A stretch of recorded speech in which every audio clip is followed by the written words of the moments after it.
तू यहाँ इतना सामान लेके कहाँ से आ गया लिफ्ट में? मैडम ये इतना सारा सामान मैं सीढ़ियों से तो लेके नहीं जा सकता। तुझे दिखाई नहीं दे रहा? ऑलरेडी लिफ्ट इतनी ओवरलोड हो रखी है। अब बाहर जाएगा या नहीं? चल निकल। मैडम ये क्या बदतमीजी है?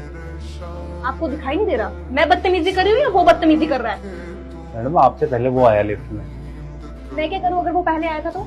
मेरा जाना ज्यादा जरूरी है। और तू जाएगा या नहीं? रुक जाओ एक मिनट।